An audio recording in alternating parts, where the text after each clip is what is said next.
How to use Generali Disability Insurance Luxembourg properly. Beginner mistakes that cost you. Generali Disability Insurance in Luxembourg is designed to replace part of your income if illness or injury prevents you from working. Despite its importance, many people make mistakes that reduce coverage or risk claim denial. Most people get this wrong because they assume all disabilities are automatically covered, and the surprising truth is they are not.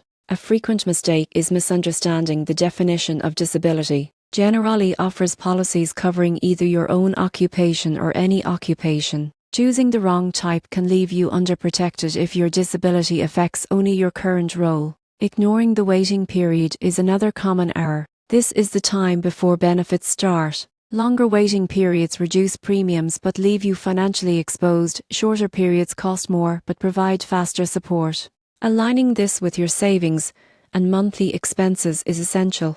Underestimating benefit amounts is another trap. Coverage should reflect your income, living costs, and financial obligations. Selecting too low a benefit may save money upfront, but leave you vulnerable if a serious illness or injury occurs. Skipping optional riders is also a mistake. Generali offers riders such as partial disability coverage, cost of living adjustments, and future increase options. Foregoing these reduces flexibility and long-term protection. Finally, providing incomplete or inaccurate medical or occupational information can jeopardize your claim. Generali requires full transparency during application and claims. Misreporting or omitting details may delay or deny benefits. By avoiding these mistakes, Generali Disability Insurance Luxembourg can provide reliable income protection. Understand your policy's definition of disability, choose the right waiting period, set sufficient benefits, consider optional riders, and always provide accurate information to safeguard your financial future.